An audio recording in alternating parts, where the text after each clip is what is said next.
जय हिंद दोस्तों, welcome back to the Assam Prahari of smart IAS foundation. आज के असम प्रहरी अगस्त 24 में हम लोग 17 अगस्त से लेकर 23 अगस्त तक जो भी असम स्पेसिफिक करंट अफेयर्स थे उनका इन डेप्थ एनालिसिस करेंगे, जिनमें ये टॉपिक्स रहेंगे आपके लिए। पिछले वीक के सेशन में मैंने जो टॉपिक किए थे और सिंस दांत दर्द की वजह से कुछ टॉपिक्स रह गए थे वो भी मैंने यहाँ इंक्लूड कर लिया है, उनसे रिलेटेड प्रैक्टिस क्वेश्चन भी मैंने डाल लिए हैं ताकि कोई भी टॉपिक आपके लिए छूटे नहीं, है ना। And yes, thanks to all your wishes कि अब काफी सुधार है, अब उतनी तकलीफ नहीं है। देखते हैं, एक हाजिरी शायद और लगानी है, एक दो हाजिरी डेंटिस्ट सर के पास, तो वहां जाकर देखते हैं। ये टॉपिक्स हम डिस्कस करेंगे। ये बताने से पहले एक और अनाउंसमेंट तुम्हारे लिए कि स्मार्ट आईएएस में हमने आपके लिए एक नया चैनल बनाया है, smart IAS UPSC. Channel handle भी वही है, smart IAS UPSC YouTube channel है। कल ही जस्ट हमने इसे बनाया। एक बढ़िया कोइंसिडेंस ये हुआ, वो पोलो कोलो की लाइन बड़ी अच्छी है, जैसे शाहरुख साहब ने भी बोला था, किसी चीज को तुम पूरी शिद्दत से चाहो तो पूरी कायनात तुम्हें उससे मिलाने में तुम्हारी मदद करती है। When you really want something, then the whole universe conspire in your favor. कल हम चाह रहे थे कई दिनों से कि UPSC specific content, UPSC aspirants के लिए हम यूपीएससी के लिए एक अलग से चैनल बनाकर एक अलग प्लेटफॉर्म बनाकर स्टार्ट करें। और कल देखो कोइंसिडेंस हुआ कि कल यूपीएससी मेंस भी स्टार्ट हो रहा था, कल से ही हमने इसे स्टार्ट किया है। अभी आपको 2 वीडियो देख रहे हैं, तीसरा हो चुका है। जीएस पेपर 1 का मैंने एनालिसिस, अभी इसमें एनालिसिस और अप्रोच दोनों मैंने इस चैनल पे अपलोड किया है, इसको जाकर देखिए, smart IAS UPSC channel, smart IAS UPSC. और बड़ी खुशी हुई, मुझे बड़ा फक्र हुआ कि हिस्ट्री के क्लासेस में जो हमने पढ़े थे वो क्वेश्चंस प्रीलिम्स में भी पहले आए थे, वो भी मैंने तुम्हें दिखाया था, और अब मेंस में भी। तो अच्छे से सिंसियरली पढ़ाई करके ना आप मेंस के भी आंसर लिख सकते हैं। इसलिए चाहे आसाम प्रहरी हो या डीसीए एनालिसिस हो या यूट्यूब पे कोई और इंपॉर्टेंट टॉपिक पे वीडियो हो, क्लास हो, उसको सिंसियरली कीजिए, देखिए कैसे नहीं सिलेक्शन होगा। अब तो स्टेट पीसी से ज्यादा बढ़िया यूपीएससी है। वही है, फिर से वही बात, यूनिवर्स तुम्हारे लिए कॉन्स्पायर कर रहा है कि बेटा सिर्फ स्टेट में लिमिटेड ना रहो, ऑल इंडिया सर्विसेज के लिए ट्राई करो। हर सेक्शन से पूछा है क्वेश्चन, मिडाइबल से ही, जिसको कि स्टेट पीसीएस ने ऐसा इग्नोर किया है कि भैया मतलब समझ लो कि भूत हो मिडाइबल हिस्ट्री, बट भूत नहीं, यूपीएससी वहां से भी क्वेश्चन पूछ रहा है, अकबर के बारे में हर सेक्शन से पूछा गया, फ्रेंच रिवॉल्यूशन से भी, है ना। बस सिंसियरली लग जाइए। यूपीएससी के लिए भी ना अगले साल यूपीएससी का प्रीलिम्स होगा मई में ना, 24 मई को है शायद, और मेंस उसी तरह अगस्त में। 1 साल है तुम्हारे पास, सिंसियरली हमें वो 1 साल दो, जैसा कहते हैं वो ऐसा फॉलो करो, देखो कैसे नहीं सपने पूरे होंगे तुम्हारे, ठीक है। अब हम आज के प्रहरी की बात करें तो आज के प्रहरी में जो टॉपिक्स मैं तुम्हारे साथ एनालिसिस करने वाला हूं, डिस्कस करने वाला हूं, ओहो ये देखिए पहला क्या है, असम डिफेंस इंडस्ट्रियल कॉरिडोर। अभी हमने देखा कि ऑनरेबल चीफ मिनिस्टर ने अनाउंस किया, साथ ही साथ जो हमारे यूनियन मिनिस्टर्स हैं उन्होंने भी, कि असम में इंडस्ट्रियल डिफेंस इंडस्ट्रियल कॉरिडोर ये स्टार्ट होने वाला है, जिससे ना सिर्फ इंडिया के नॉर्थ ईस्टर्न पार्ट में डिफेंस मैन्युफैक्चरिंग को सहारा मिलेगा, बल्कि एक स्ट्रेटजिक मूव भी है कि अगर डिफेंस मैन्युफैक्चरिंग पूरे के पूरे हम वेपन्स नहीं बनाएं, बट इवन अगर उनके कुछ पार्ट्स भी मैन्युफैक्चर करना शुरू कर दें, असेंबली लाइंस के रूप में भी डेवलप करना शुरू कर दें, तो ये ना हमें एक स्ट्रेटजिक एडवांटेज भी देगा लुकिंग टुवर्ड्स आवर नेबर्स। और साथ ही साथ जॉब क्रिएशन तो होगा ही, इकोनॉमिक डेवलपमेंट भी आसाम का होगा। सो इसे हम लोग जीएस पेपर 3 एंड 5 के पर्सपेक्टिव से डिटेल में डिस्कस करेंगे, सारे फैक्ट्स सारे फिगर्स के साथ। देन आईआईएम इन आसाम, जो पढ़ने वाले हमारे बच्चे हैं, जिन्हें पढ़ना है, जिन्हें आगे पढ़ाई करनी है, उनके लिए इंडियन इंस्टीट्यूट ऑफ मैनेजमेंट या पहले से आईआईटी है, इंडियन इंस्टीट्यूट ऑफ टेक्नोलॉजी, या बाकी जो प्रेस्टिजियस कॉलेज है, उनके साथ साथ अब एक नया कॉलेज, एक नया इंस्टीट्यूशन आईआईएम स्टार्ट हो रहा है। So really the people of Assam, and not only the people of Assam, but the people of Northeast and India should thank the government that they are starting new IIM, new IITs, new colleges in different parts of India. यही बात पहले कभी गुप्त rulers ने, Maurya rulers ने की थी, तो हमें नालंदा, तक्षशिला जैसे बाकी और महाविद्यालय मिले थे, विक्रमशिला जैसे महाविद्यालय मिले थे। मिडाइबल हिस्ट्री में यही चीज शायद इग्नोर रह गया था, इसलिए कुछ हिस्टोरियंस ने डार्क एज बुलाया। आज के हमारे रूलर्स अगर, या आज के हमारे लीडर्स अगर इन चीजों पे ध्यान दे रहे हैं, तो we should be really thankful towards them. हम पढ़ेंगे, हालांकि एजुकेशन में कई इश्यूज भी हैं, हम वो भी डिस्कस करेंगे, और उससे रिलेटेड मेंस का प्रैक्टिस क्वेश्चन भी। और अभी से प्रैक्टिस करो मेंस के क्वेश्चन, देखो तुम्हें अगले साल यूपीएससी मेंस में या एपीएससी मेंस में कैसे नहीं फायदा होता है। नेक्स्ट है human resource development in state, means Assam में ह्यूमन रिसोर्स डेवलपमेंट। तो ह्यूमन रिसोर्स डेवलपमेंट क्या, Assam it is rich in natural resources, natural resource के लिए तो आसाम रिच है ही। नेचुरल रिसोर्सेस में रिच होने के बावजूद भी उतना डेवलपमेंट नहीं हो पाया जितना होना था। ये क्यों? क्योंकि हम जो ह्यूमन पोटेंशियल है ना, उन ह्यूमन पोटेंशियल को शायद उतना सपोर्ट नहीं दे पाए, या उस ह्यूमन पोटेंशियल को वो स्किल्स नहीं मिला, वो अपॉर्चुनिटी नहीं मिला जिससे ह्यूमन पोटेंशियल एक्सप्लोर हो सके। आज हम उसी की बात करेंगे। Then one of the most famous leader, he can be considered as one of the founder of modern Assam, जिन्होंने मॉडर्न आसाम की नींव रखी या इंडिपेंडेंस के बाद आसाम को एक नया डायरेक्शन दिया अपने लीडरशिप में, लोकप्रिय गोपीनाथ बोरदोलोई जी। इनके बारे में हम पढ़ेंगे GS paper 5 specific, personality specific. मैं हमेशा ट्राई करता हूं कि हर आसाम प्रहरी के सेशन में आपके लिए एक पर्सनालिटी स्पेसिफिक क्वेश्चन हो, क्योंकि ऐसे क्वेश्चंस मेंस में पूछे जाते हैं तो काम आएगा बड़ा, प्रीलिम्स में भी इनसे रिलेटेड जो भी फैक्ट्स हैं। And then last but not the least, Bhavna, which is one of the important tradition of Assam, hidden in the culture, in the roots of Assam। भावनाओं को लेकर क्या चेंजेस हो रहे हैं? इन चेंजेस के साथ, क्योंकि अब बात हम एआई की करें, आज जैसे यूपीएससी मेंस ने एआई का एग्जांपल पूछ लिया रिमोट सेंसिंग के लिए कि एआई का यूज वहां कैसे करेंगे।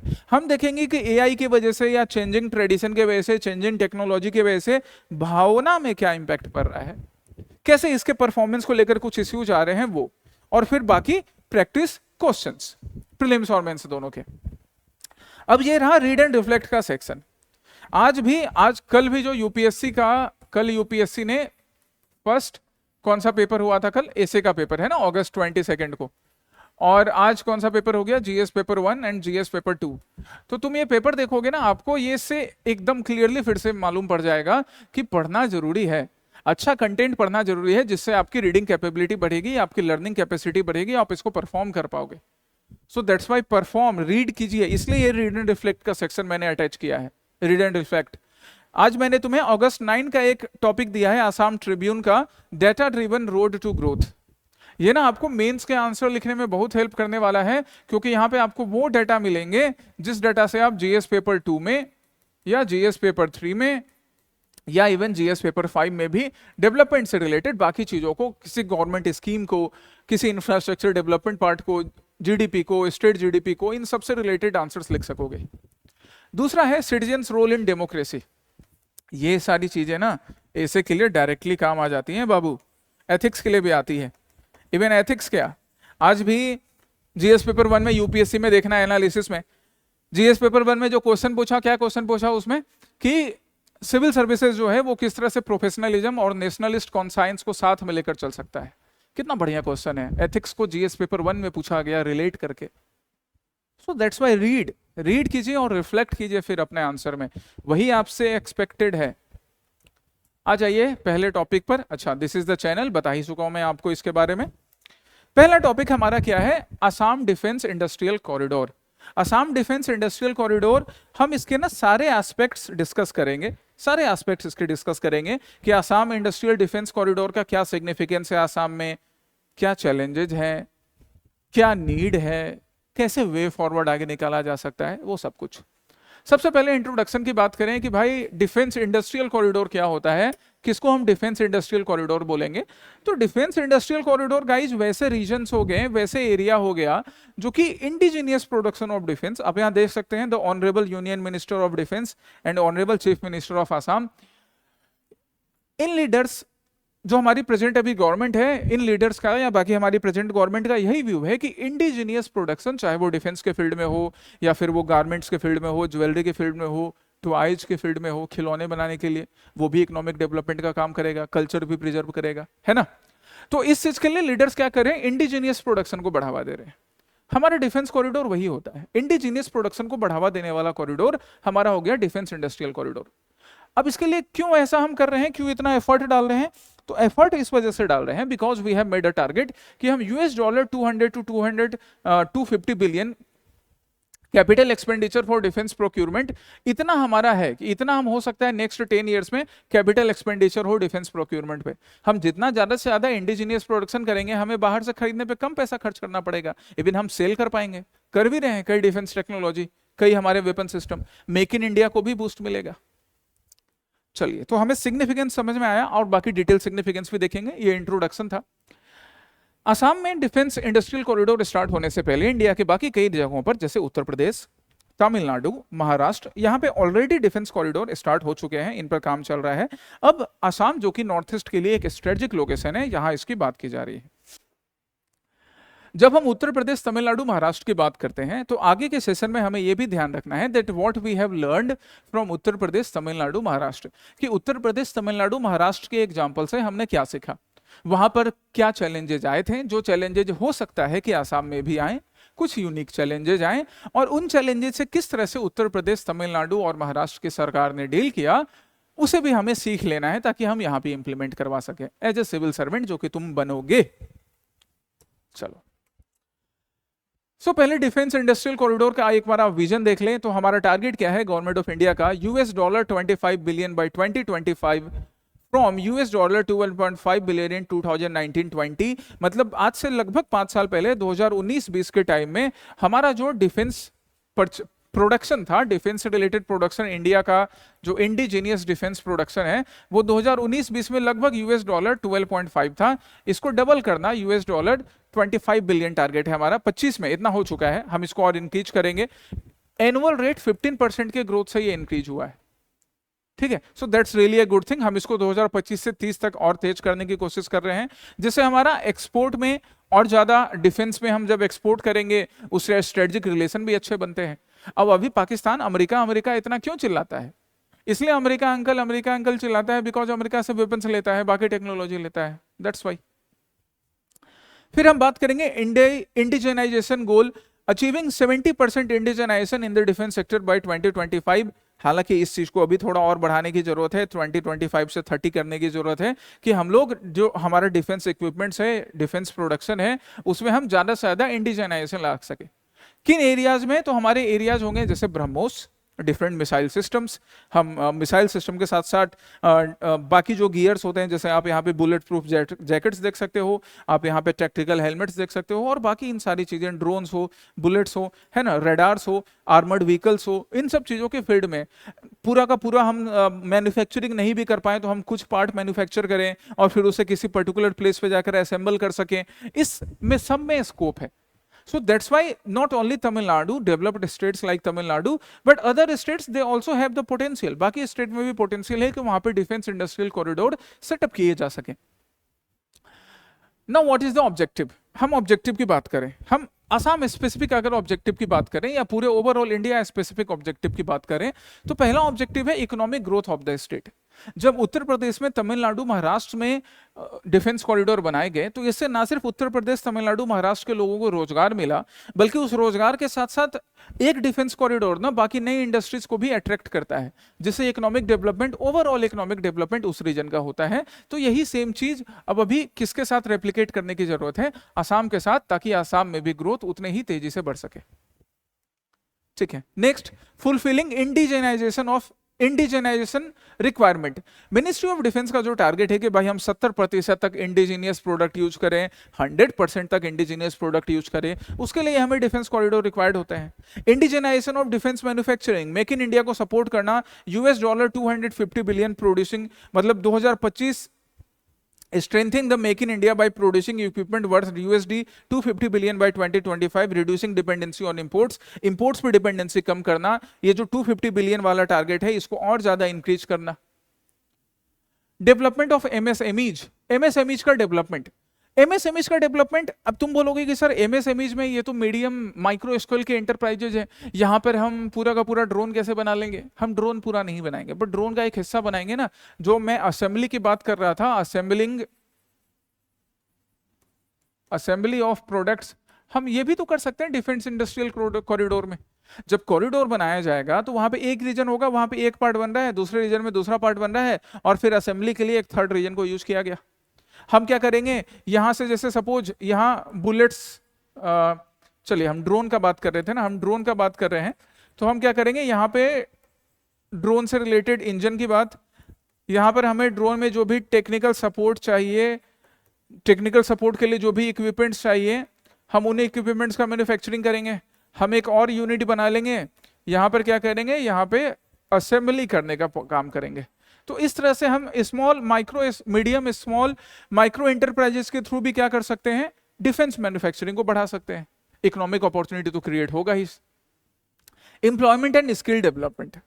अब ये एम्प्लॉयमेंट एंड स्किल डेवलपमेंट ये दोनों साइड से चलता है कि once the industries are set up then obviously employment opportunity would be created, और इस एम्प्लॉयमेंट अपॉर्चुनिटी को फुलफिल करने के लिए लोगों को स्किल करने की जरूरत है। तो गवर्नमेंट का एक प्रोग्राम गवर्नमेंट के दूसरे प्रोग्राम स्किल इंडिया के साथ अलाइन हो जाएगा कि हाँ जी, लोगों को हम अगर स्किल्स प्रोवाइड करवाएंगे देन ऑब्वियसली ज्यादा से ज्यादा लोग, अपने ही लोग, उस रीजन के लोग इन मैन्युफैक्चरिंग प्लांट्स में, मैन्युफैक्चरिंग सेंटर्स में वर्क कर पाएंगे और एम्प्लॉयमेंट बेनिफिट्स ले पाएंगे।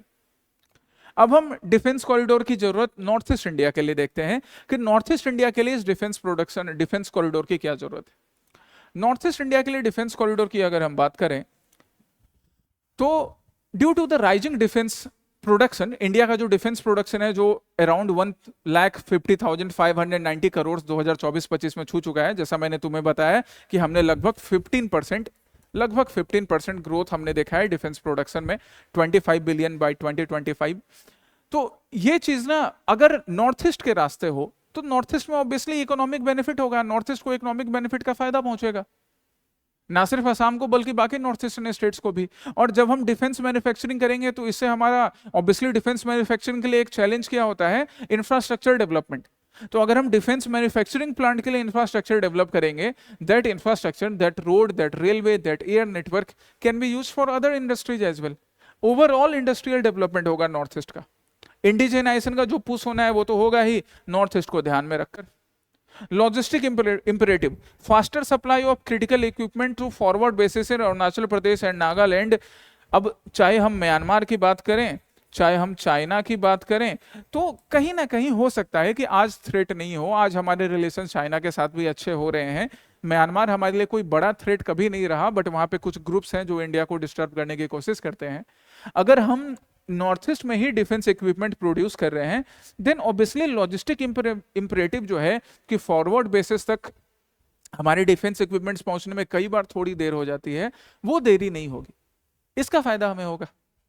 Balanced development, not only Tamil Nadu और नॉट ओनली महाराष्ट्र और not only Gujarat but even the north eastern part of India would also get the due developmental advantages. जो development north eastern part of India में भी होना चाहिए वो हो पाएगा। सो ये सारे एडवांटेजेस हैं, ये सारे नीड हैं north east part of India के लिए। अब हम असम स्पेसिफिक देखते हैं, नॉर्थ ईस्ट के बाद अब असम स्पेसिफिक भी। चलो, और ये जो हम टॉपिक कर रहे हैं ना, this is not just for APSC but for UPSC as well. UPSC में भी काम आएगा आपके। National security, national security Assam जो है it acts as export gateway, और अगर हम इस असम या पूरा का पूरा हमारा नॉर्थ ईस्ट इंडिया ये एक्सपोर्ट गेटवे की तरह एक्ट करता है आसियान नेशंस के लिए। तो अगर हम इस एक्सपोर्ट गेटवे में ही नेशनल सिक्योरिटी के इंस्ट्रूमेंट्स या नेशनल सिक्योरिटी के जो भी चीजें हैं मिलिट्री हार्डवेयर से उसका प्रोडक्शन करें तो नेशनल सिक्योरिटी भी होगी, साथ ही साथ आसियान नेशंस के साथ हमारा एक्सपोर्ट भी बढ़ेगा। इंडस्ट्रियल ग्रोथ, इंडस्ट्रियल ग्रोथ जो कभी ऑब्जर्व किया गया उत्तर प्रदेश, तमिलनाडु, महाराष्ट्र में, वो अब असम और बाकी नॉर्थ ईस्टर्न स्टेट्स के काम आएगा। हाई स्किल्ड जॉब्स क्रिएट होंगे। अब हाई स्किल्ड जॉब क्रिएट करने के लिए सबसे पहले तो यूथ को हाई स्किल की जरूरत पड़ती है, तो यूथ पहले हाई स्किल एक्वायर करेगा, जिससे ना सिर्फ वो डिफेंस कॉरिडोर में काम कर पाएगा बल्कि वो फ्री रहेगा बाकी चीजों में भी काम करने के लिए। Sectoral avenues, sectoral avenue, scope in small arms and AI based sensors. This would help youth to find new careers in these sectors. Private sector growth, advantage Assam 2.0, advantage Assam जो प्लान है, जो advantage Assam government of Assam की ambitious scheme है, इससे private investment को आसाम में लाने का काफी हद तक बढ़िया प्रयास प्रेजेंट गवर्नमेंट ने किया है और कर रही है। ये प्राइवेट इन्वेस्टमेंट हमें डिफेंस मैन्युफैक्चरिंग सेक्टर्स में भी हेल्प कर सकता है और एमएसएमई का डेवलपमेंट भी। तो मैं अभी बताया ही था एमएसएमई किस तरह से कंप्लीट डिफेंस इक्विपमेंट्स नहीं भी बनाए बट एटलीस्ट डिफेंस इक्विपमेंट्स के छोटे छोटे पार्ट्स बनाकर उनके असेंबली में हेल्प कर सकता है हमें। So in this manner, in through all this things, this defence industrial corridor is important for Assam India, Assam north east India. But साथ ही साथ कुछ चैलेंजेस भी हैं, तो खैर चैलेंजेस को हम देखेंगे। चैलेंजेस क्या? Land acquisition and environmental clearances. ये जो चैलेंजेस है ये पहले उत्तर प्रदेश में भी ऑब्जर्व किए गए या तमिलनाडु में भी ऑब्जर्व किए गए। दैट्स वाई चांसेस है कि यहाँ पर भी हो सकता है कि local state tea owners they can make some objection कि हमारे लैंड को एक्वायर करने से पहले डिफेंस इंडस्ट्रियल कॉरिडोर के लिए। एक एग्जांपल दिया है मैंने लोकल टी एस्टेट ओनर का, आप वहां पे पैडी कल्टीवेशन फार्मर्स का भी एग्जांपल दे सकते हो कि लैंड एक्विजिशन में दिक्कत हो। आसाम जो है यहाँ पे ऑब्वियसली एनवायरमेंट को प्रोटेक्ट करने के लिए, इकोलॉजी एनवायरमेंट को प्रोटेक्ट करने के लिए कई प्रोटेक्टेड एरियाज हो, तो अगर कॉरिडोर उस रीजन को टच करेगा तो एनवायरमेंटल क्लियरेंस मिलने में दिक्कत होगी। Infrastructure defeat, rail connectivity to upper Assam, ऐसे ऐसे एग्जांपल्स तुम्हें देने हैं कि अपर असम वाला जो रीजन है ना, वहां पे रेल कनेक्टिविटी अभी भी उतनी अच्छी नहीं हो पाई है, सिंगल लाइंस अभी भी दिखते हैं, अभी भी रेल की स्पीड थोड़ी स्लो हो जाती है कनेक्टिविटी कम होने की वजह से, right? That can be an issue. Geopolitical sensitivity, obviously geopolitical sensitivity, क्योंकि foreign investment and technology transfer, इसको भी इंश्योर कर पाना, ये चीज को देखते हुए कि सिक्योरिटी, इंटरनल सिक्योरिटी बने रहे, बड़ा कंसर्न बनता है। Lack of technical expertise, look at the highlighted part, unlike Bengaluru, Bengaluru में जिस तरह से वहां पे एचएएल के सेंटर्स हैं, है ना, एचएएल के ट्रेनिंग सेंटर्स है जो कि वहां के यूथ को या फिर जो भी लोग इन स्किल्ड ये स्किल्ड सीखना चाहते हैं, स्किल्ड मैन पावर का पार्ट बनने के लिए, वैसे सेंटर्स है बेंगलुरु में, या वैसे सेंटर्स आपको चेन्नई में मिल सकते हैं, बट वैसे कई सेंटर्स आसाम में नहीं दिखते हैं, तो इनके डेवलपमेंट की जरूरत है। Then brain drain and migration, जो कि ऑब्जर्व किया था टाटा एडवांस सिस्टम ने। टाटा एडवांस सिस्टम ने जब आसाम में हायरिंग की तो टाटा एडवांस सिस्टम ने देखा कि आसाम के यूथ जिनके पास स्किल्स है भी, वो या तो आसाम से बाहर जाकर वर्क कर रहे हैं, या फिर जो यूथ है उनके पास वो डिजायर्ड स्किल्स नहीं है। तो जब डिजायर्ड स्किल नहीं होगा, then that can be a challenge, एक बड़ा चैलेंज हो सकता है। And then logistic cost in Assam are 20 to 35% higher, Assam में लॉजिस्टिक कॉस्ट 20 से 30% हाइयर होगा, क्योंकि रॉ मटेरियल जो चाहिए होगा वो बाहर से इंपोर्ट करके लाना पड़ेगा। तमिलनाडु में ऐसा देखा गया कि कई कुछ रॉ मटेरियल्स जो थे वो वहां पे पहले से प्रेजेंट थे। So that why these are the existing challenges. अब इन एग्जिस्टिंग चैलेंजेस को डील करने के लिए हमने बाकी जो इंडस्ट्रियल कॉरिडोर है वहां से क्या सीखा, तो हमने यूपी डिफेंस कॉरिडोर से क्या सीखा, यूपी डिफेंस कॉरिडोर से importance of state support and land availability, कि भाई स्टेट जो है, अभी जैसे वहां पे उत्तर प्रदेश में श्री योगी आदित्यनाथ जी की सरकार है, उन्होंने पूरा सपोर्ट दिया, उन्होंने लोकल लेवल पर, ग्राउंड लेवल पे लॉ एंड ऑर्डर भी मेंटेन करवाया, साथ ही साथ लैंड अवेलेबल हो सके इसके लिए भी सपोर्ट दिया। ये हमने उत्तर प्रदेश के डिफेंस कॉरिडोर से सीखा। हमने तमिलनाडु से क्या सीखा, attracting firms like Bharat forge, Mahindra defence, integration with ports watch की। अब तमिलनाडु के पास तो पोर्ट्स है, देन ऑब्वियसली उन्होंने उसको पोर्ट से कनेक्ट कर लिया, उन्होंने बाकी भी कई, जैसे भारत फोर्ज है या महिंद्रा डिफेंस है, इन कंपनीज को भी अपने यहाँ बुलाया कि आप यहाँ आकर इन्वेस्ट कीजिए, यहाँ स्किल्स प्रोवाइड कीजिए। Leveraging automotive and engineering base, जो पहले से इंजीनियरिंग बेस है स्टेट का, उसको यूज करने का काम। एंड दैट्स वाई जो बेस्ट प्रैक्टिसेस हमें यूपी और तमिलनाडु से देखने को मिले कि भाई लैंड पहले से क्लियर हो, सिंगल विंडो क्लियरेंस सिस्टम हो, स्किल डेवलपमेंट के सेंटर्स हो, आईआईटी गुवाहाटी यहाँ हेल्प कर सकता है या बाकी institutions, industry academic partnership support हो, इन सारे चीजों के थ्रू हम असम में इंडस्ट्रियल डिफेंस इंडस्ट्रियल कॉरिडोर में आने वाले चैलेंजेस को पहले से डील कर सकते हैं। And that's why now a way forward, ये वे फॉरवर्ड आपके लिए, that we should have a single window clearance authority, जैसा मैंने यहां तुम्हें बताया सिंगल विंडो क्लियरेंस जो हमने देखा था उत्तर प्रदेश तमिलनाडु में, कि अगर सिंगल विंडो क्लियरेंस अथॉरिटी होगी तो फिर लैंड अवेलेबिलिटी के लिए या किसी भी प्रोजेक्ट को क्लियरेंस के लिए रेड टेपिज्म का सामना नहीं करना पड़ेगा। स्पेशल इकोनॉमिक जोन स्टेटस बनाना जिससे कि टैक्स ब्रेक या टैक्स हॉलीडे मिल सके। अगर आप सपोज मान लो कल को महिंद्रा कंपनी आती है, यहाँ की हम बात कर रहे थे, है ना, महिंद्रा डिफेंस की, तो महिंद्रा डिफेंस आती है तो महिंद्रा डिफेंस बोलेगी ना कि हमें अगर आप टैक्स ब्रेक दोगे तो हम आसाम में ज्यादा इन्वेस्ट करेंगे। सो that's why this should be the way forward, skill development करवाना। और जैसा मैंने कहा आईआईटी गुवाहाटी, आसाम यूनिवर्सिटी या आसाम इंजीनियरिंग कॉलेज या बाकी प्राइवेट इंस्टीट्यूशंस, इनका रोल बड़ा इंपॉर्टेंट हो जाता है स्किल्स एनहेंसमेंट के लिए, technology transfer and R and D के लिए, रिसर्च एंड डेवलपमेंट के लिए, क्लस्टर बेस्ड अप्रोच जहां पर सिर्फ एक ही जगह नहीं बल्कि डिफरेंट छोटे छोटे रीजन्स, जो मैंने अभी तुम्हें समझाया था पिछले स्लाइड्स में कि किस तरह से हम एक जगह प्रोडक्शन करेंगे ड्रोन के एक पार्ट का, दूसरे जगह हम क्या करेंगे दूसरे पार्ट का, फिर उसको असेंबल करेंगे, एक टेक्नोलॉजी यहाँ डेवलप करेंगे, इस तरह करके हम लोग अपने प्रोजेक्ट को सक्सेसफुली एग्जीक्यूट कर सकते हैं। These are the way forward.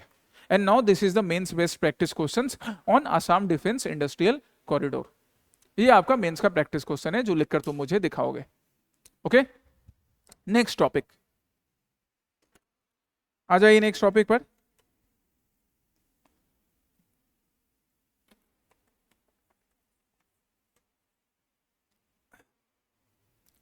Next topic है IIM in Assam. Here you can see the Union Minister Shri Dharmendra Pradhan, वो क्या बता रहे हैं that IIM Guwahati to start academic session this year, कि इसी साल से IIM गुवाहाटी अपना academic session स्टार्ट करने वाला है, and this would be the 22nd IIM in the country। ऐसी चीजें आप अपने मेंस के आंसर में भी लिखोगे अंडरलाइन करके, और प्रीलिम्स में भी आपके काम आएगा MCQ बनाने में, ठीक है।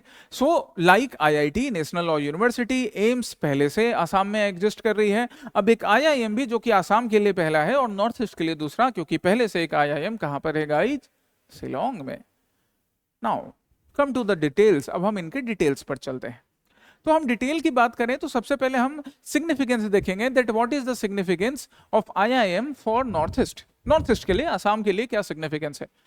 सिग्निफिकेंस क्या, एजुकेशनल ट्रांसफॉर्मेशन होगा। Obviously the educational transformations, youth जो है, civil services is an opportunity, जहां पे यूथ सिविल सर्विस सोसाइटी को सर्व करेगा अपने डिफरेंट सिविल सर्वेंट वाले रोल में। इसके साथ साथ यूथ, अगर सपोज यूथ के पास स्किल्स है मार्केटिंग को लेकर, यूथ के पास स्किल्स है मैनेजमेंट को लेकर, यूथ के पास स्किल है ह्यूमन रिसोर्स मैनेजमेंट को लेकर, तो इन स्किल्स को भी सीखकर यूथ अपने लाइफ में डेवलपमेंट कर सकता है, एम्प्लॉयमेंट अपॉर्चुनिटी तलाश सकता है, प्राइवेट फील्ड्स में, गवर्नमेंट फील्ड्स में, इंटरनेशनल लेवल पे, मल्टीनेशनल कंपनीज में। रीजनल इक्विटी डेवलप होगी, इकोनॉमिक ग्रोथ होगा इस रीजन का। जो ब्रेन ड्रेन, अब हमारा यूथ जो है वो आसाम से पढ़ने के लिए दूसरे स्टेट में जा रहा है, या नॉर्थ ईस्ट के दूसरे स्टेट से निकलकर कहीं दूर पढ़ने जा रहा है, अब उसको यहीं IIM गुवाहाटी मिल जाएगी। IIM शिलोंग तो पहले से उसके पास है, तो ज्यादा अपॉर्चुनिटी है ना, ब्रेन ड्रेन नहीं हो पाएगा, जो अभी हमने देखा कि एक बड़ा चैलेंज होता है। अब जरा यहां देखिए, इस चीज पर ध्यान दीजिए, ये फिगर्स जो है ना, इंपॉर्टेंट फिगर्स जो है, ये आपके मेंस के आंसर लिखने में हेल्प करेंगे। Assam has allocated 17.8% of its expenditure on education in 2025-26। 2025-26 में आसाम 17.8% बजट जो है, बजट जो आसाम गवर्नमेंट ने 2025-26 में बनाया, 17.8% किस चीज पे एक्सपेंड करने वाली है, एजुकेशन पे। That's really a welcome thing, ये बड़ी अच्छी बात है, जो कि 2024-25 में 15% था, अब वो इंक्रीज होके कितना पहुंच गया है, 17.8%। ये मेंस में क्वेश्चन में जरूर आ सकता है, प्रीलिम्स में भी। इसका मतलब कि आसाम की सरकार भी एफर्ट डाल दी है कि हाँ, एजुकेशन के फील्ड में हम ज्यादा इन्वेस्ट करेंगे ताकि हमारे स्टूडेंट्स को फायदा हो। That's really a good thing.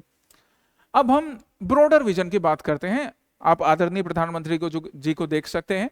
तो ब्रॉडर विजन की बात करें अगर हम आसाम में एजुकेशन की, so diversifying higher education across Assam, IIM Guwahati में होने से across Assam as well as across north east जो हायर एजुकेशन है वो ज्यादा डाइवर्सिफाई हो पाएगा।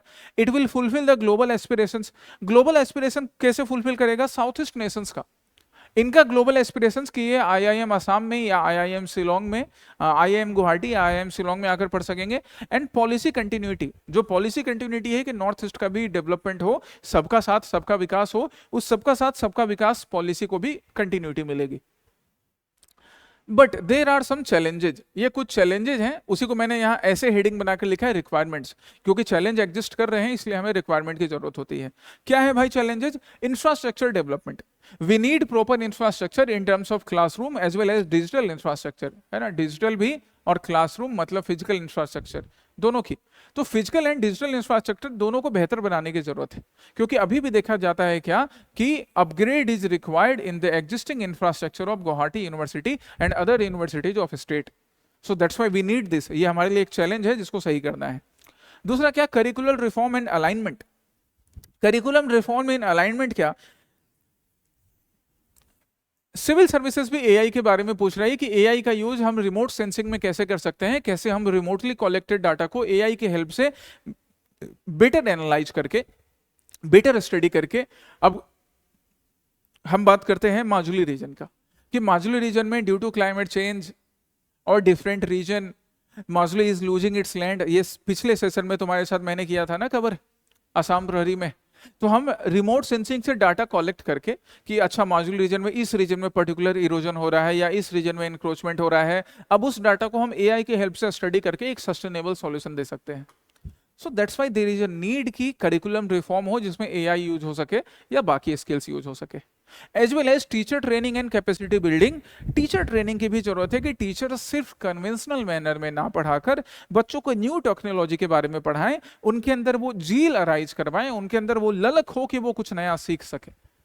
दैट्स व्हाई पेडागोगी में भी रिक्वायरमेंट की जरूरत है एज एक इंप्लीमेंटेशन लैग एग्जिस्ट कर रहा है। एक इंपॉर्टेंट पॉइंट यहां पर भी आपके लिए, क्या भाई, that only 60% of secondary teachers in Kamrup district completed their digital literacy। अब तुम बोलोगे कि सर यहाँ तो आप बोल रहे हो कि 60% टीचर ने ही सिर्फ एक्वायर किया था डिजिटल लिटरेसी वाले स्किल्स। हाँ, इसने स्टूडेंट्स का, अब जैसे सिंस बस 60% टीचर्स ने डिजिटल लिटरेसी ट्रेनिंग एक्वायर की, तो उन्हें ऑनलाइन क्लासेस फ्लड्स के ड्यूरेशन में या किसी नेचुरल डिजास्टर के सिचुएशन में या सपोज कोविड जैसा कोई सिचुएशन आ जाए उस केस में ऑनलाइन क्लासेस लेने में, ऑनलाइन स्मूथ वे में स्कूल फंक्शंस या कॉलेज फंक्शंस चलाने में दिक्कत होती है। That is a challenge. ये एक चैलेंज है जिस चैलेंजेस को हमें डील करना है। ठीक है, और चैलेंज की हम बात करें तो access, equity and inclusivity. Many times it is observed that there is a huge dropout, especially among the tribal people. The tribal people, उनके बीच जैसे कई बार देखा गया कि कार्बी एंगलोंग में कई ट्राइबल कम्युनिटी है या बाकी कम्युनिटी है, वहाँ ड्रॉप आउट रेट्स ज़्यादा है।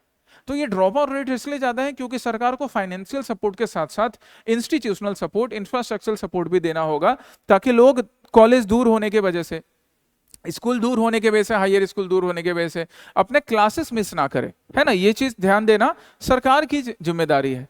Skill development and industry linkage, मतलब ऐसे स्किल्स प्रोवाइड करना, ऐसे वोकेशनल ऑप्शंस प्रोवाइड करना जो कि इंडस्ट्री के लिए रिक्वायर्ड हो।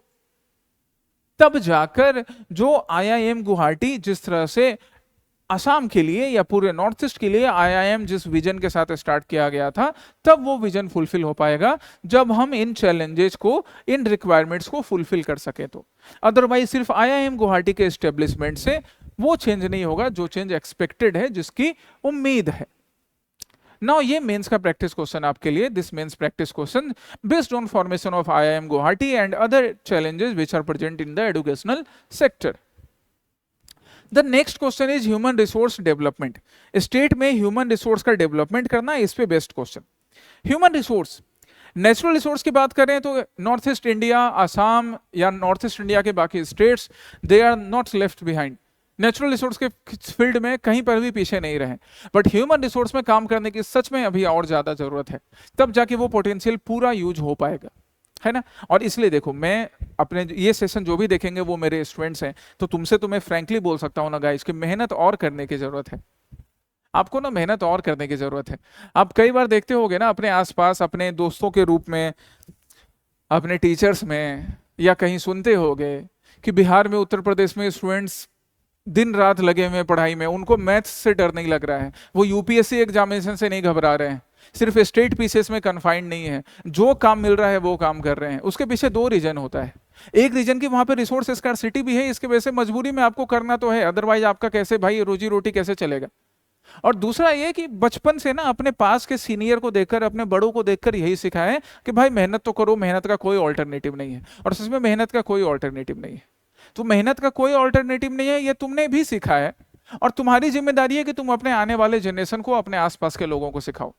नेचुरल रिसोर्स आपके पास है, बट ह्यूमन रिसोर्स की भी बढ़ोतरी की जरूरत है, उसको भी इनहेंस करने की जरूरत है ना। यही मेरे अपने स्टूडेंट से अपील है। अब हम इस सेशन पर आते हैं। हम ह्यूमन रिसोर्स डेवलपमेंट की बात करते हैं। पहले एक minute,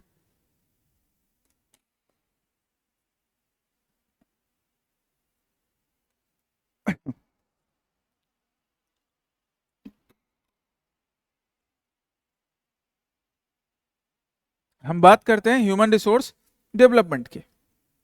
so what is HRD? Human resource development क्या हो गया?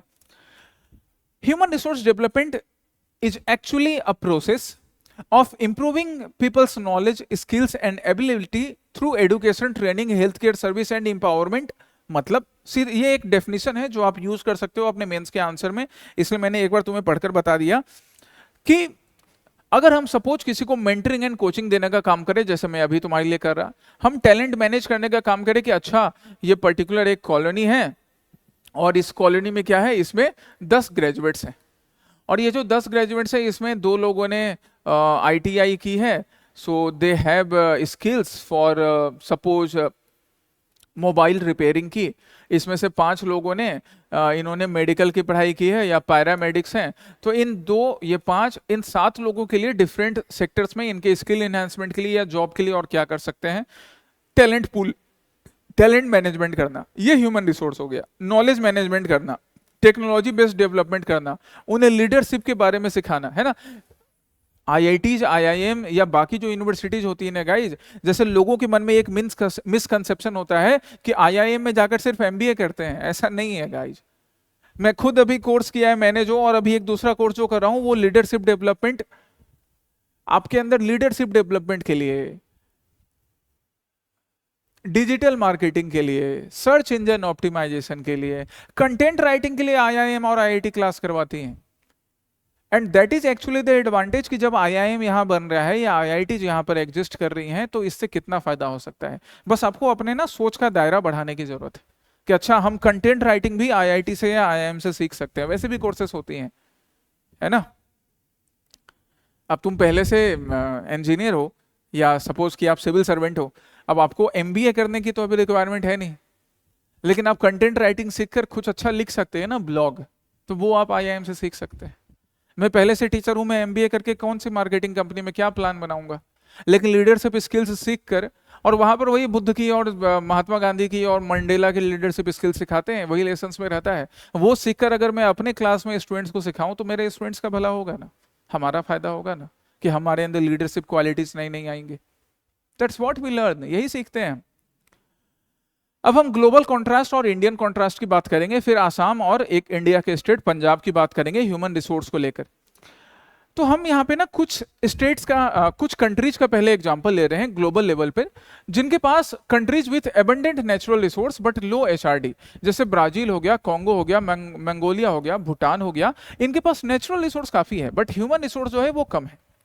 Countries with limited natural resource but higher HRD, जैसे जापान है, ऑब्वियसली इनके पास ना ह्यूमन रिसोर्स कम है बट इनके पास नेचुरल रिसोर्स कम है, इनके पास कई नेचुरल चैलेंजेस हैं। नेचुरल चैलेंजेस है सुनामी का, नेचुरल चैलेंजेस है अर्थक्वेक का, नेचुरल चैलेंजेस है frequent threat from north Korea and China, but skill इनके पास ह्यूमन रिसोर्स बढ़िया है। इसराइल के पास ये तो चारों तरफ से दुश्मन से घिरा है, बट ह्यूमन रिसोर्स ऐसा बढ़िया है कि सबके नाक में दम करके रखता है और सबको सबक सिखा के रखता है। So these are the contrast which we can observe at the global level. वही अगर हम असम और पंजाब, इंडिया के एक स्टेट पंजाब का एग्जांपल हमने लिया, आप बेंगलुरु, आप तमिलनाडु का ले सकते हो, है ना, आप ले सकते हो किसी दूसरे रीजन का। तो असम की बात करें, आप बिहार का एग्जांपल ले सकते हो, आप उत्तर प्रदेश का एग्जांपल ले सकते हो, किसी भी स्टेट का ले सकते हो। इट्स नॉट नेसेसरी कि आप सिर्फ पंजाब का ही एग्जांपल लें, आप बिहार का, यूपी का, तमिलनाडु का ले सकते हैं, कॉन्ट्रास्ट दिखाने के लिए कि असम में नेचुरल रिसोर्स रिच है बट ह्यूमन रिसोर्स में डेवलपमेंट की जरूरत है। तो हम दूसरे रीजन की बात करें कि अच्छा बिहार में नेचुरल रिसोर्स कम है बट ह्यूमन रिसोर्स ज्यादा बढ़िया है। हम पंजाब की बात करें कि नेचुरल रिसोर्स थोड़ा लिमिटेड है but human resource is much better in Punjab. So ये एक कॉन्ट्रास्ट हमने डेवलप किया, एक कंपैरिजन हमने किया कि ऐसा कंपैरिजन ग्लोबल और नेशनल लेवल पर, स्टेट लेवल पर इंडिया में भी एग्जिस्ट कर रहा है या वर्ल्ड में एग्जिस्ट कर रहा है। Now what is the paradox in Assam? Assam से paradox, resource rich but development poor.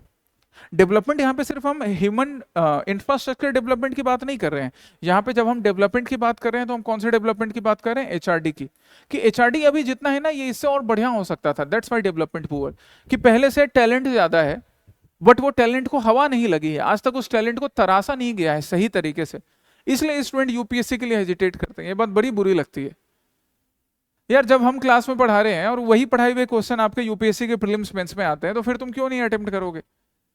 ये चीज जरूरत है, यही एचआरडी है ना, एचआरडी का एक यूज ये भी है। So Assam it possesses both natural and human resource but fails in effective utilization. Effective utilization नहीं हो रहा है, यूथ रिमेन अनएम्प्लॉयड और under employed despite formal education, ये चीज भी है। अब वही उसके लिए यूथ को मेहनत करना सीखना होगा, आपको अपने मेहनत का लेवल बढ़ाना पड़ेगा। ब्रेन ड्रेल जो यूथ सीख लेते हैं वो या यूएसए में वर्क कर रहे हैं या इंडिया के दूसरे सिटीज में वर्क कर रहे हैं।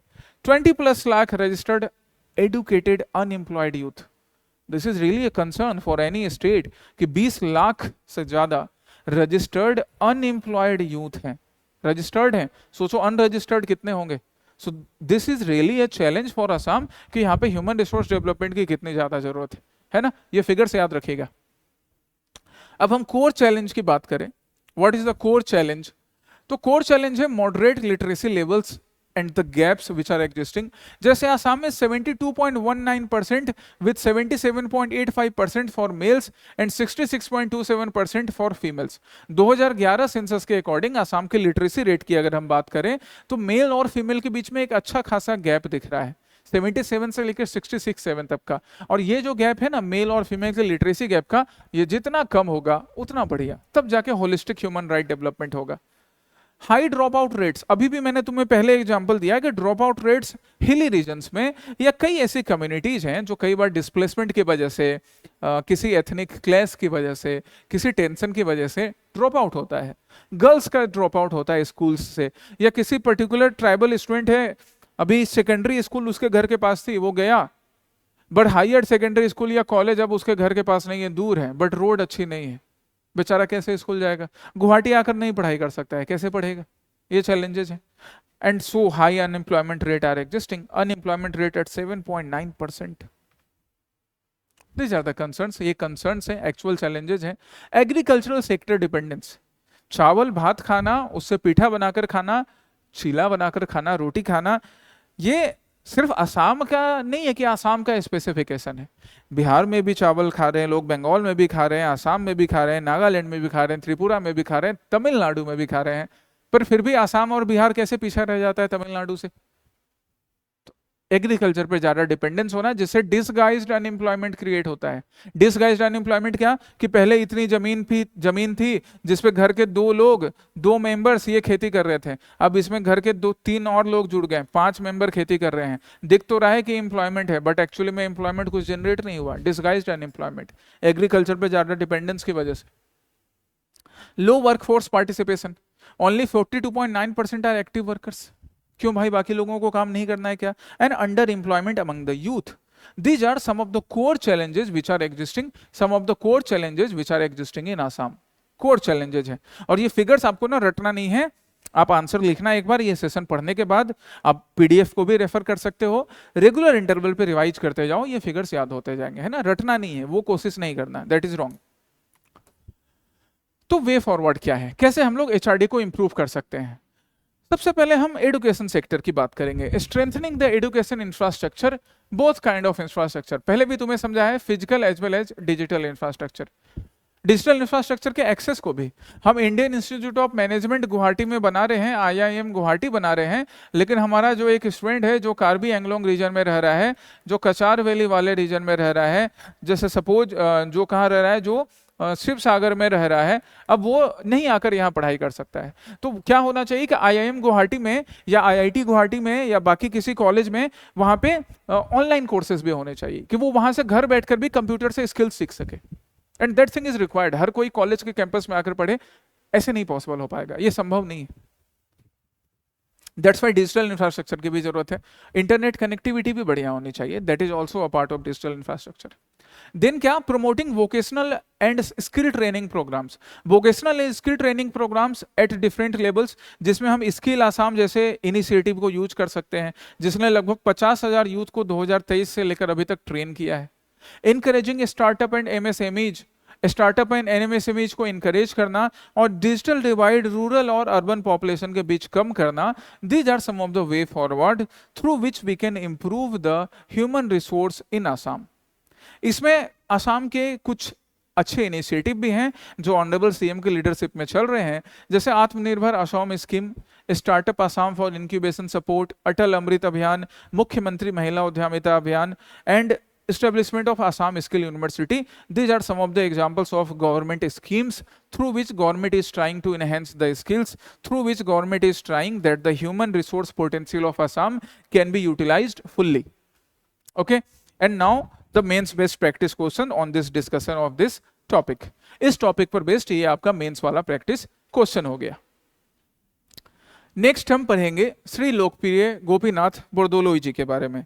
लोकप्रिय गोपीनाथ बोरदोलोई जो लोकप्रिय की उपाधि से सम्मानित होते हैं क्योंकि इन्होंने सच में, हम लोकमान्य बाल गंगाधर तिलक की बात करते हैं, जिन्हें लोगों ने अपना नेता माना, उन्हें लोकमान्य की उपाधि दी गई।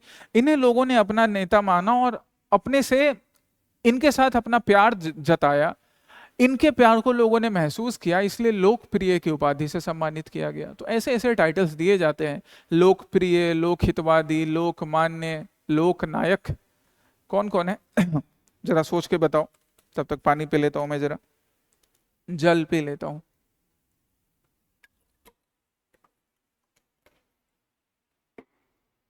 तुमको क्या बताना है? लोकप्रिय टाइटल से किन्हें सम्मानित किया गया, तो आप जानते ही हो। लोकमान्य मैंने बोल ही दिया। आप मुझे बताओगे लोकहितवादी एंड क्या था, लोकनायक। इन टाइटल से किन्हें सम्मानित किया गया है, ठीक है, ये बताइएगा आप मुझे। चलिए अब हम लोकप्रिय गोपीनाथ बरदोली जी की लेगेसी के बारे में पढ़ते हैं, प्रीलिम्स और मेंस दोनों को ध्यान में रखकर। So here you can see his birth anniversary on 6 June and about his parents, death on 5 अगस्त 1950। मतलब इन्होंने 5 अगस्त 1950 को अपनी आखिरी सांस ली, जो कि जस्ट अभी पिछले कुछ हफ्ते में ही बीता है। दैट्स वाई ये चीज फिर से न्यूज में था, राइट। यहाँ आप उनके बाकी बेसिक डिटेल्स देख सकते हैं, इस पर भी ध्यान दीजिए। इन्हें भारत रत्न से सम्मानित किया गया है, इंडिया के हाईएस्ट सिविलियन ऑनर से, right. That should also be in mind. ये सारी चीजें प्रीलिम्स में बड़ी काम आएंगे। इनके कंट्रीब्यूशन पे आ जा सकते हैं कि किस तरह से इन्होंने पॉलिटिक्स में, यहाँ पे पॉलिटिक्स अपने फायदे के लिए नहीं की जाती थी, इन लोगों ने अपने फायदे के लिए पॉलिटिक्स नहीं की। इन्होंने पॉलिटिक्स किया था ताकि ब्रिटिश से पहले अपने हक मांग सके और उन हक के रास्ते चलते हुए पूरे देश को स्वराज का मतलब सिखाएं, इंडिपेंडेंस का मतलब सिखाएं, जिसकी शुरुआत होती है 1922 से कांग्रेस को ज्वाइन करके। महात्मा गांधी के फेमस फॉलोअर्स में से एक लोग नॉन कॉपरेशन मूवमेंट को आसाम में लीड कर रहे थे लोकप्रिय गोपीनाथ बरदोलोई जी। 1930 टू 33 का जो सेशन था, ही स्टेड अवे फ्रॉम 33 का जो टाइम पीरियड था, ये पॉलिटिक्स से थोड़े दूर रहे और सोशल वर्क में ज्यादा इन्वॉल्व होते हैं। अब ये ना सिमिलैरिटी आपको गांधी जी में भी दिखेगी कि गांधी जी 1932 सितंबर के बाद से, जब से पूना पैक्ट होता है, आप कनेक्ट कर सकते हो, ये देखो कनेक्ट करने आना चाहिए। पूना पैक्ट के बाद गांधी जी ने भी 1932 सितंबर, जब पूना पैक्ट होगा बाबा साहेब अंबेडकर के साथ, तो गांधी जी भी अपने हरिजन वर्क में इन्वॉल्व थे। तो कुछ उसी तरह से इन्होंने भी एक ब्रेक लिया पॉलिटिक्स से और सोशल वर्क में इन्वॉल्व रहे, क्योंकि एक स्ट्रॉन्ग सोसाइटी ही एक स्ट्रॉन्ग पॉलिटिकल अवेयर मास का निर्माण करती है। He also served as a member of Guwahati Municipal Board and local boards। National level पर, पूरे रीजनल लेवल पर काम करने के साथ साथ इन्होंने लोकल लेवल पर भी अपना योगदान दिया है। ये सारे पॉइंट्स आपको याद रखने हैं।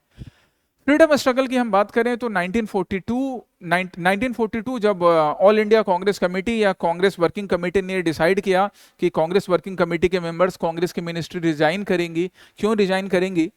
ये 1939 से लेके 40 का बात है, ठीक है, 1939 टू 40। जब भी डिसाइड किया कि सिंस ब्रिटेन ने खुद से डिक्लेयर कर दिया था that India is also a party of war, तो तभी कांग्रेस मिनिस्ट्री ने डिसाइड किया कि रिजाइन कर देंगी। उसके भी ये फेवर में थे। 1942 में क्विट इंडिया मूवमेंट को उन्होंने लीड किया। 1946 में ही was reappointed as prime minister of Assam जब इलेक्शंस होते हैं, राइट। उसके बाद भी आगे अलग अलग टाइम पर आसाम को, चाहे ये प्रोविंशियल असेंबली इलेक्शंस का टाइम पीरियड हो या फिर आगे जाकर चीफ मिनिस्टर बनना हो यूनानिमसली, बिना किसी हस्तक्षेप के, बिना किसी के विरोध के, इन्होंने अलग अलग टाइम पर आसाम की सेवा की है, अलग अलग रोल में। पार्टीशन के टाइम में हम बात करते हैं कि पार्टीशन और कैबिनेट मिशन के टाइम में इनका क्या रोल रहा। तो कैबिनेट मिशन जो कि 1946 में आता है, और इस कैबिनेट मिशन प्लान से जब ग्रुपिंग डिसाइड हुई थी, 3 ग्रुप में डिवाइड किया गया था, group A state, group B state and group C state. Group A में किन स्टेट्स को रखा गया था? ग्रुप ए में रखा गया यूपी को, ग्रुप ए में रखा गया बिहार को, ग्रुप ए में रखा गया बॉम्बे को, ग्रुप ए में रखा गया मद्रास को। क्यों रखा गया इन स्टेट्स को? ग्रुप ए में रखा गया उड़ीसा को, क्योंकि ये हिंदू मेजोरिटी स्टेट्स थे। यही ब्रिटिश का प्लान था कैबिनेट मिशन प्लान में। मॉडर्न हिस्ट्री में पढ़ते हैं हम लोग, तुम लोग पढ़ोगे जिनकी क्लासेस होनी है। ग्रुप बी में रखा गया था Muslim majority province of west. West में जो मुस्लिम मेजोरिटी रीजन्स थे, जैसे पंजाब हो गया, सिंध हो गया, उनको रखा गया ग्रुप बी में। NWFP हो गया। और ग्रुप सी में रखा गया बंगाल एंड असम को, जो ईस्ट के मुस्लिम मेजोरिटी कैटेगरी, क्योंकि बंगाल में मुस्लिम पॉपुलेशन था, ये कैटेगरी बनाई गई थी। इन्होंने इस चीज का विरोध किया कि भाई असम क्यों रहेगा ग्रुप सी में, हमको ग्रुप ए में रखो, हम क्यों रहेंगे ग्रुप सी में भाई, या फिर ये ग्रुपिंग ही नहीं होनी चाहिए। पहले तो कांग्रेस ने यही बोला कि ये ग्रुपिंग ही ऐसे नहीं होगी, और अगर होगा भी तो आसाम की बात सुननी चाहिए। ग्रुप बी में NWFP बोल रहा था कि हमको नहीं रहना है ग्रुप बी में। ये भी उस टाइम में अपनी आवाज उठा रहे थे कि अगर ग्रुप सी के अरेंजमेंट में रहा तो आसाम की आवाज बंगाल के इन्फ्लुएंस तले जब जाएगी, क्योंकि बंगाल का एक लार्जर पॉलिटिकल रिप्रेजेंटेशन रहा था शुरू से। और ये चीज ब्रिटिश गवर्नमेंट के सामने उठाना कांग्रेस की तरफ से, कांग्रेस के लीडरशिप के अंडर लोकप्रिय गोपीनाथ बोरदोलोई जी इस काम को बड़े बखूबी कर रहे थे। फिर हम बात करते हैं बोरदोलोई कमेटी की स्थापना एंड सिक्स्थ शेड्यूल का फॉर्मेशन। यस, सिक्स्थ शेड्यूल जिसके बारे में आप इंडियन पॉलिटी के क्लासेस में आशीर्वाद सर से पढ़ते हो, हम उसी सिक्स्थ शेड्यूल की बात कर रहे हैं। What is sixth schedule? Okay, चलिए अब हम बोरदोलोई कमेटी की स्थापना और सिक्स्थ शेड्यूल की बात करते हैं। सो आफ्टर इंडिपेंडेंस, जो हम लोग सिक्स्थ शेड्यूल की बात कर रहे थे, आशीर्वाद सर भी आ गए, मिलो आशीर्वाद सर से भी। आइए सर। हाँ अभी चलेगा कुछ देर। हाँ रिकॉर्ड हो रहा है।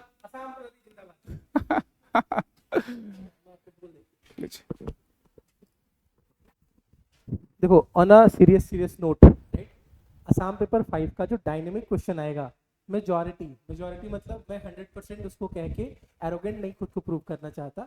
मेजॉरिटी ऑफ द क्वेश्चन हमेशा असम प्रहरी के सीरीज से आएगा। रीजन ये है कि हम इसको कवर भले ही केवल सैटरडे को करते हैं, बट सर और पूरी टीम ऑलमोस्ट पूरे वीक R&D करती है बहुत से सोर्सेज से, जहाँ पे असम से रिलेटेड कोई भी मेजर जो डेवलपमेंट है वो मिस ना हो जाए। I hope you will like the series and आपको एग्जाम में जो हमारा मेन एम है वहाँ पे आपको बहुत ही ज़्यादा पर्सपेक्टिव मिलेगा और मार्क्स ऑब्वियसली इसका बाय प्रोडक्ट। ठीक है, होप यू लर्न। बाकी sir will carry forward. And अभी रात के आई थिंक 9 बज रहे हैं।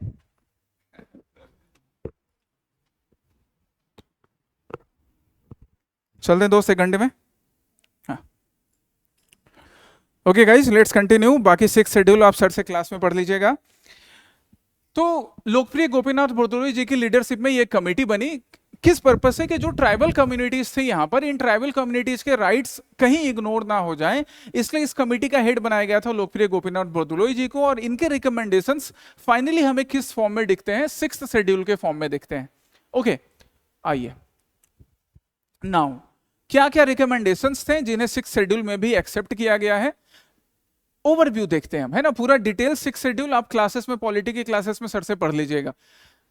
देखो, असम प्रहरी का सेशन या बाकी जो भी हम करंट अफेयर्स के सेशन कर रहे हैं, हाफले का सेशन हो, डेली करंट अफेयर्स एनालिसिस हो, प्री सिक्योर हो, इसमें हम लोग अलग अलग सब्जेक्ट्स को टच करते हैं। कभी इकोनॉमिक्स आएगा तो इकोनॉमिक्स के ओवरव्यू हमने वहां पे डिस्कस कर लिए। बाकी डिटेल के लिए आप प्रशांत सर आपको क्लास में पढ़ा ही रहे हैं। पॉलिटी के ओवरव्यू हमने डिस्कस कर लिए, जैसे सिक्स शेड्यूल आया भी आप फिर क्लास में कीजिएगा आशीर्वाद सर से। ज्योग्राफी, आज जब मैं UPSC paper 1, UPSC GS1 discuss कर रहा था, यूपीएससी का GS1 का पेपर, तो वहां पे सुनामी से रिलेटेड क्वेश्चन था।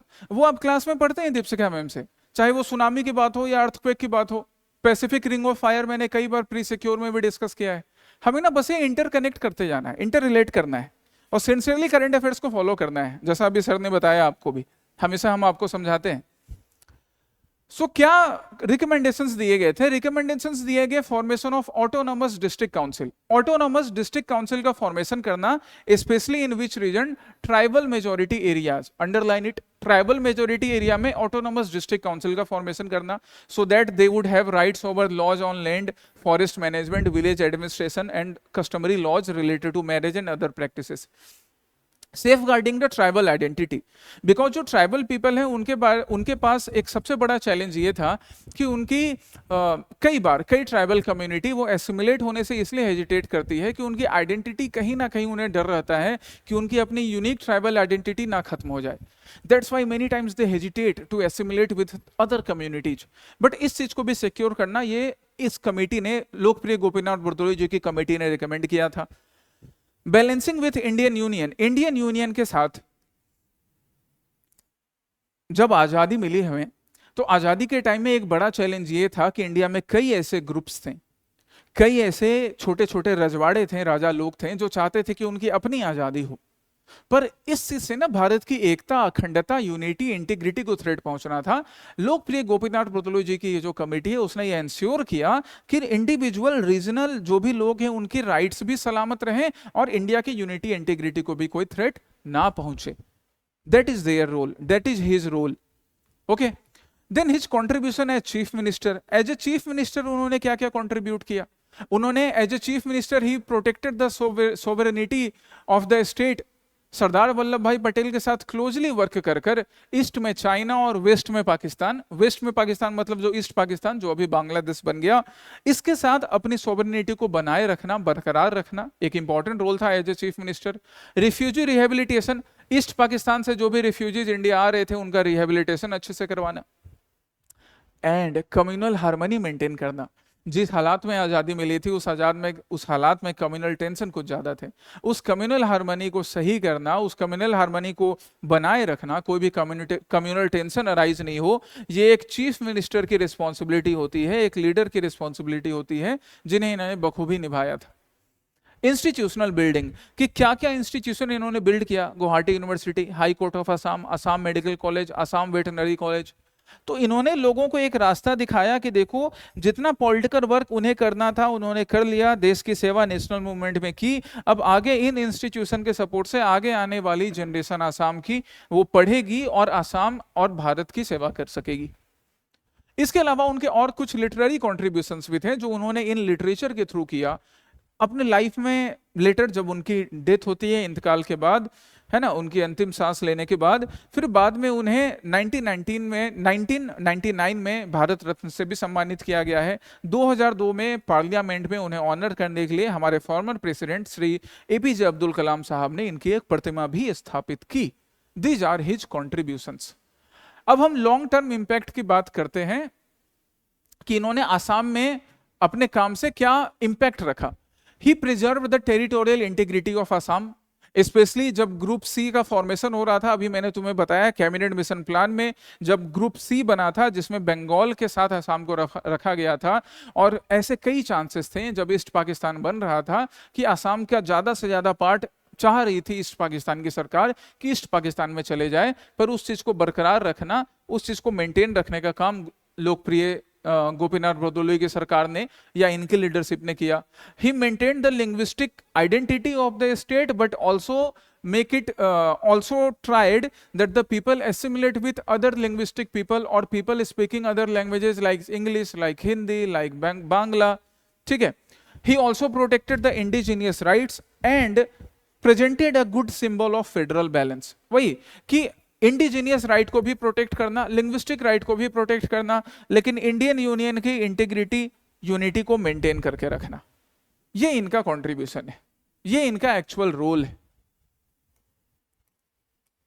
नाउ ये प्रैक्टिस क्वेश्चन आपके लिए इस चीज पर बेस्ट सॉल्व करके लिखना है, इन्हें सारे प्रैक्टिस क्वेश्चन को प्रैक्टिस करना है। And now last but not the least topic of today session, आज के सेशन का ये last topic, Bhaona tradition in Assam. Bhaona tradition देखा है आपने कभी परफॉर्मेंस लाइव?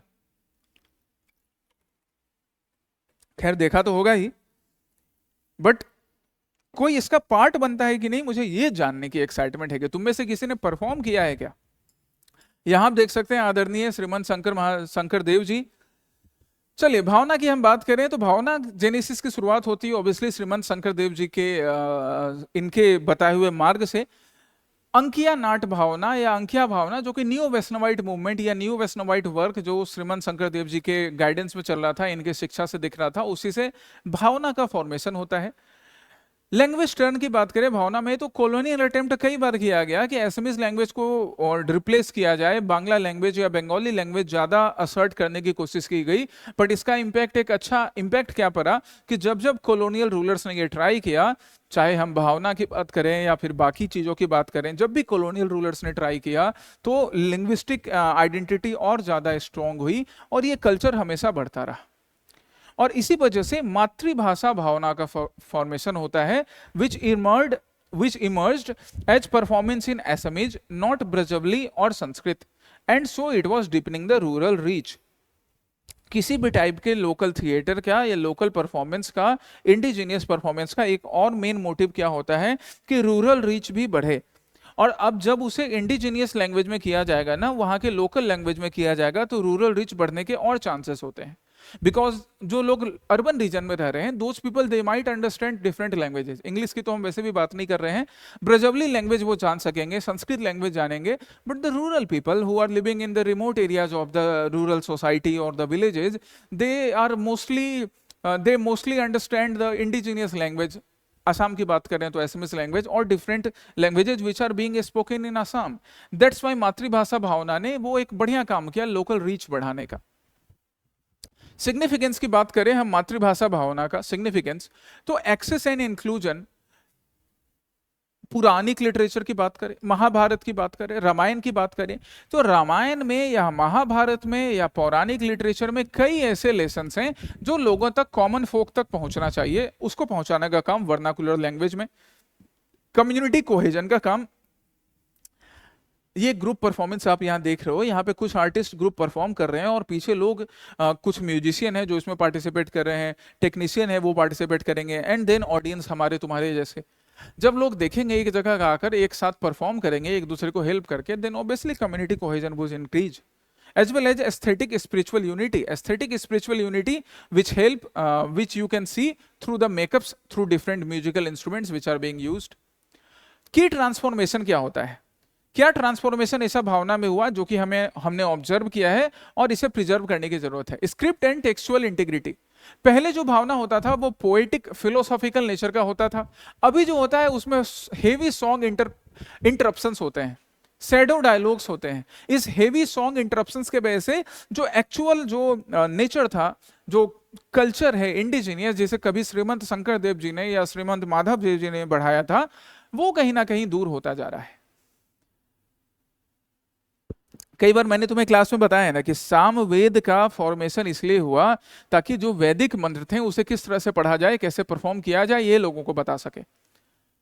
जैसे हम हनुमान चालीसा की बात करें, हनुमान चालीसा जब हम गुलशन कुमार जी की आवाज में सुनते हैं तो मन एकदम श्रद्धा से भर जाता है. आजकल हनुमान चालीसा भी ऐसे इतने फास्ट म्यूजिक के साथ प्ले किया जाता है, गाया जाता है कि बजरंगबली सुनकर ना एक गदा से आके तुमको मारे कि भाई ऐसे तू पूजा करेगा, ऐसे बोलेगा. तो दैट इज अ चेंज जो कि आजकल ऑब्जर्व किया जा रहा है, ये यहां भी ऑब्जर्व किया जा रहा है, जिसे जो इसेंस होता है ना, जो इसेंस है मेलोडी का, म्यूजिक का, वो खत्म हो जाता है. परफॉर्मेंस स्टाइल, तभी performance style it was according to Sattriya और काफी स्ट्रिक्ट होता था. अभी इसमें सिनेमैटिक एंड टीवी मेलोड्रामा घुसा देते हैं. तो ये this is a change which is being observed. Theme जो है सिंबॉलिक सिंप्लिसिटी पहले होती थी, अब सिंथेटिक ओवरसाइज्ड ऑर्नामेंट्स यूज किए जाते हैं. These are the changes which are not good. हालांकि अब ये भी हम नहीं बोल सकते कि क्या हम सिंथेटिक मेकअप यूज नहीं करेंगे या हम म्यूजिक में चेंज नहीं करेंगे. हम म्यूजिक में थोड़ा चेंज करेंगे. ऑब्वियसली म्यूजिकल इंस्ट्रूमेंट को हमें रिफाइन करना पड़ेगा. हम उसमें ऑब्वियसली जो पहले तबला से जो म्यूजिक, ओरिजिनल तबला से या ढोलक से या सारंगी से या वीणा से या पेपा से जो म्यूजिक निकाला जाता था, वो हो सकता है हम कीबोर्ड से निकालने की कोशिश करें, बट कीपिंग इन माइंड कि हम ओरिजिनल टेक्सचर को खत्म ना कर दें. टेक्नोलॉजी एंड प्रोडक्शन, अब इन सब के देखो कॉन्स क्या हो रहे हैं. हेडसेट माइक जो है वो जो ट्रेडिशनल वोकल डिसिप्लिन है उसको खत्म कर देता है. Community to semi professional shift. पहले क्या, अब क्या होता है ना, हायर्ड एक्टर्स परफॉर्म करते हैं. हायर्ड एक्टर जो परफॉर्म करते हैं इनके अंदर पहले, चाहे भावना की हम बात करें या फिर जब रासलीला परफॉर्म किया जाता था या भरतनाट्यम परफॉर्म किया जा रहा है, ओडिसी परफॉर्म किया जा रहा है, कुचिपुड़ी परफॉर्म किया जाता था, तो इन सब के लिए ना स्ट्रिक्ट कोड ऑफ कंडक्ट होता था कि जो आर्टिस्ट है वो भी क्या कर रहा है, अब वो भगवान राम से, भगवान विष्णु की लाइफ से रिलेटेड किसी एक्ट को प्रेजेंट कर रहा है तो वो भी फास्ट रख रहा है, अपने अंदर सारे जो भी डिसिप्लिन है उसको फॉलो कर रहा है. आजकल कई बार ऐसा देखा जाता है unfortunately that few artist they drink and then perform, जो कि बहुत गलत बात है, right. And industry logic, performance industry बना देना इसे कि ये बस परफॉर्मेंस का पार्ट है जिससे पैसा कमाया जा सके. These are the challenges and that's why हमें इन चैलेंजेस को डील करने के लिए कुछ वे फॉरवर्ड की जरूरत है. हमें जरूरत है कि हम न्यू चेंजेस के साथ साथ जो इंडिजीनियस टेस्ट है उसको भी बरकरार रख सके.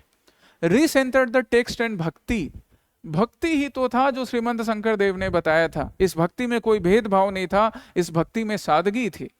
श्रीमंत शंकर देव, चैतन्य महाप्रभु या बाकी हमारे भक्ति मूवमेंट के सेंट, चाहे वो इस्लाम के हो या हिंदू के हो, इन्होंने सादगी के बारे में बताया था. वो सादगी खत्म हो रही है, हमें फिर से उसे रीइंस्टेट करना है. गुरुकुल स्टाइल कैपेसिटी बिल्डिंग, जिससे कुछ स्ट्रिक्ट रेगुलेशंस फिर से सेट्रिया या फिर बाकी जो भी सेट्रिया अभिनय की बात करें या बाकी वॉइस ट्रेनिंग की बात करें, डांस ट्रेनिंग की बात करें, म्यूजिकल इंस्ट्रूमेंट प्ले करने की बात करें, ये सारी चीजें हमें फिर से गुरुकुल स्टाइल में स्टार्ट करने की जरूरत है, मतलब कि स्ट्रिक्ट कोड ऑफ कंडक्ट के साथ जरूरत है। एस्थेटिक एंड टेक्निकल गाइडलाइंस होना चाहिए, जिसमें कि जो ओरिजिनल फॉर्म था रिप्रेजेंटेशन का वो ना खराब हो जाए। कम्युनिटी ओनरशिप मैकेनिज्म होना चाहिए। The villagers, the people, they should have that kind of overreach, they should have that kind of residencies जहाँ पे आर्टिस्ट आकर रह सकें। जो आर्टिस्ट अभी भी इंडिजीनियसली वे में, जो आर्टिस्ट अभी भी रियल वे में, ऑथेंटिक वे में परफॉर्म करना चाहते हैं, उन्हें वो सपोर्ट मिल सके। ठीक है। Curation and review, district juries like Satradhikar, scholars and practitioners, their role become very important, कि वो इस तरह से लोगों को गाइड करें, सोसाइटी को गाइड करें या इन आर्टिस्ट को गाइड करें कि किसी भी टाइप का इंसिडेंसेस, कि कभी कोई आर्टिस्ट ड्रिंक करके परफॉर्म करने चला आया या ऑडियंस भी ड्रिंक करके देखने चली आई, ऐसा कोई इंसिडेंसेस ना हो।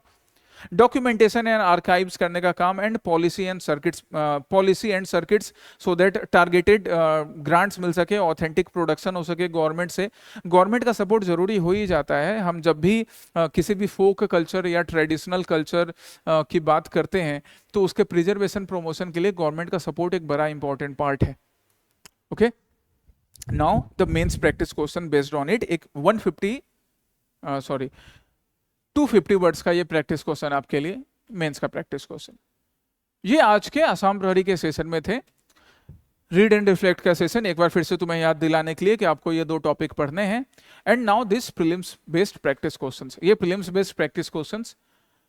पहला प्रैक्टिस क्वेश्चन हो गया फॉरेस्ट रिपोर्ट पे। दूसरा है first district in north east India to be declare free from legacy waste, agricultural service society, GI tag, and Sahitya Akademi prize for translation 2024 from Assam. ये प्रैक्टिस क्वेश्चन, ठीक है। सो ये प्रैक्टिस क्वेश्चन है और ये वो अचीवर्स हैं जिन्होंने सिंसियरली पढ़ाई करके अपना सपना पूरा किया। और यही उम्मीद अब तुमसे भी है कि आप सिंसियरली पढ़ाई कीजिए, अपने माता पिता का, अपने गुरुजनों का, हमारा और अपना सपना पूरा कीजिए, देश की सेवा कीजिए। Okay, so study well, take care, जय हिंद। फिर मिलेंगे हम लोग नेक्स्ट सेशन में, मंडे को प्री सिक्योर में, डेली करंट अफेयर्स एनालिसिस में। इनको भी रेगुलरली फॉलो करना है। रिवीजन की बात कर लेते हैं जाते जाते। रिवीजन आपने कैसे करना है, कल ये सेशन संडे को आपके पास अवेलेबल हो जाएगा। आज मैंने रात को अभी आपके लिए रिकॉर्ड किया, अभी इसमें जो मुझे अपलोड वगैरह करना है ये प्रोसेस हम देख लेते हैं, आपके लिए अपलोड हो जाएगा, आप कल इसे वॉच करोगे। इसे देखने के बाद जो प्रैक्टिस क्वेश्चन है वो आप सॉल्व करोगे ही। पुराना भी जो सेशन पिछले वीक का है ना, एक बार उसको भी रिवाइज कर लेना। रेगुलर इंटरवल पे रिवाइज करते जाओगे ना तो बिना नोट्स बनाए भी आपके लिए करंट अफेयर्स आपके दिमाग में सेट रहेगा। ठीक है, ऑल द बेस्ट, जय हिंद।